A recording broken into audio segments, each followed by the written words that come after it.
नागपंचमी सणाच्या सर्वांना हार्दिक शुभेच्छा। आपण बनवतोय तांदळाच्या पिठाचे कानुले। त्यासाठी मी इथं पाणी गरम करत ठेवते।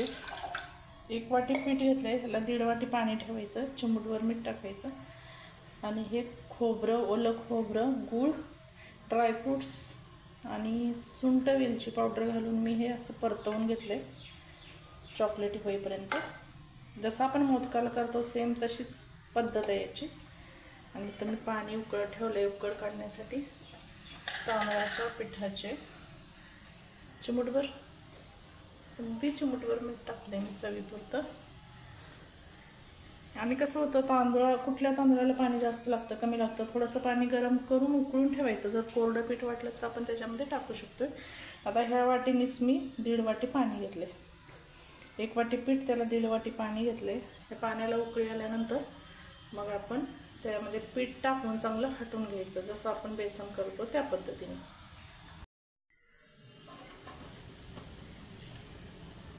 पाण्याला उकळी आली तर पाण्याला चांगली उकळी आलेली आहे।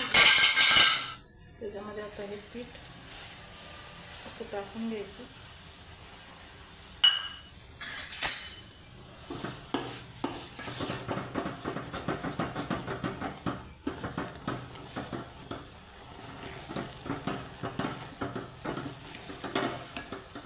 थोडा गॅस बारीक करायचा आणि चांगलं हटवून घ्यायचं। हे असं व्यवस्थित हटवून घेतल्यानंतर असा हा गोळा तयार होतोय, पीठ तयार झाले असं हे। त्याला 1 मिनिटासाठी झाकून ठेवायचं, अगदी 1 मिनिटासाठी, 1 ते अर्धा मिनिटासाठी झाकून ठेवायचं। लक्ष द्यायचं नाही तर खालून करपू शकतं, बारीक गॅस आहे तर एखाद्या मिनिटासाठी झाकून ठेवायचं। झाकण काढायचं, पीठ मळून घ्यायचं आणि कानुले करून घ्यायचे। हे बघा, आता हे पीठ इतकं व्यवस्थित छान, त्याचा कलर पण बदललाय। आता हे झाले तयार पीठ। आता हे आपण याला एका ताटात काढून घेऊ, चांगलं मळून घेऊया।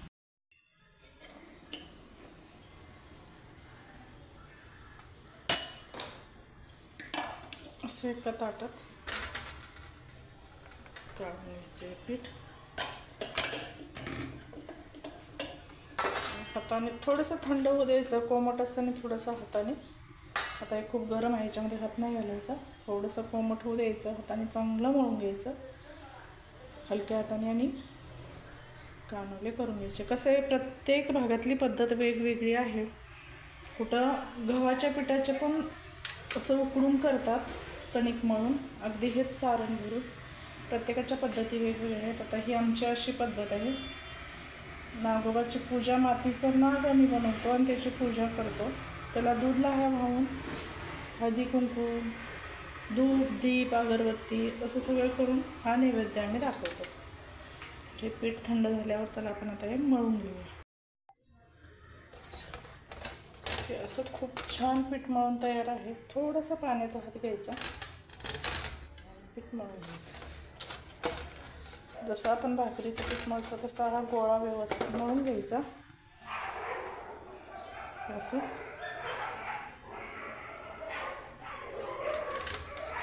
आणि ह्याच्यामध्ये आता आपण हे सारण व्यवस्थित भरून घ्यायचं। चाळणीवर उकडून घ्यायचं, त्यासाठी गॅसवर पाणी ठेवायचं आधी आणि 20 मिनटं हे उकडवायचं, बरोबर 20 मिनटं। हे पुरीसारखं हातावर असं थापून घ्यायचं, जास्त जाड नाही जास्त पातळ नाही, आणि त्याच्यामध्ये असं सारण भरायचं असं। आणि हे असं बंद करून घ्यायचं। बंद करून घेऊन मी तुम्हाला दाखवते। त्याला मुरड घालतात वेलीसारखं, तर मी तुम्हाला आता दाखवते। हे अशी मुरड असं बंद केल्यानंतर त्याला एक हाताने असं करायचं।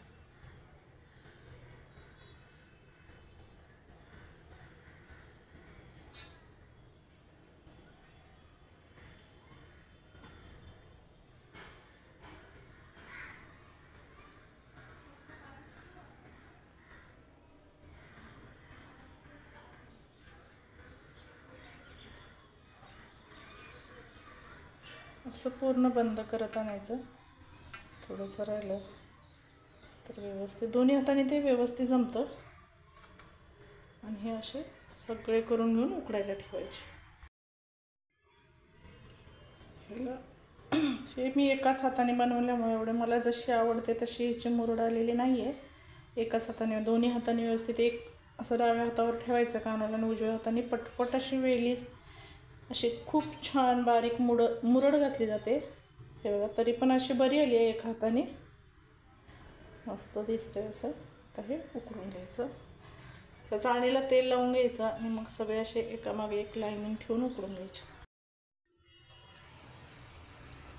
हे आपले सगळे उकडीचे कानोले करून तयार झालेत आणि ह्याला असं सगळ्याला तेल लावून ठेवायचं. थोडंसं तेल लावायचं म्हणजे ते चिकटत नाही. असं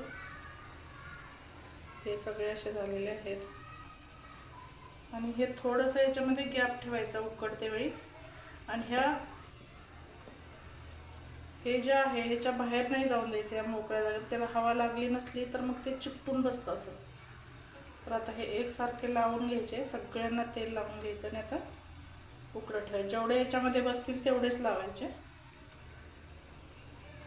त्यामुळे आता हे पुन्हा एकदा उकडून घ्यायचे. असं एकावर एक ठेवलं तर शक्यतो तो चिकटण्याची शक्यता असते. तरी बी आज मी ट्राय करून बघणार आहे असं ठेवून.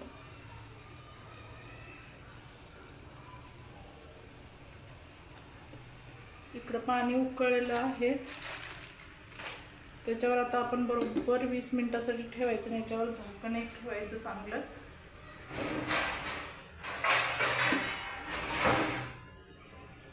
असं झाकण ठेवायचं आणि 20 मिनिटं बरोबर ठेवायचं.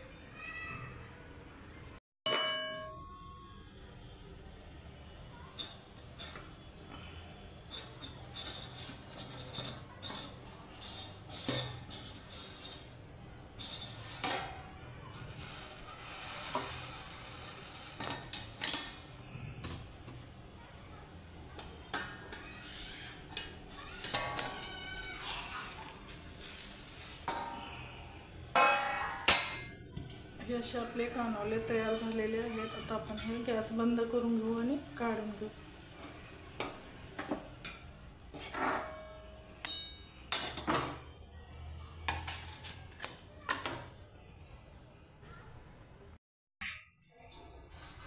अशा पद्धतीने हे सगळे उकडीचे मोदक तयार आहेत.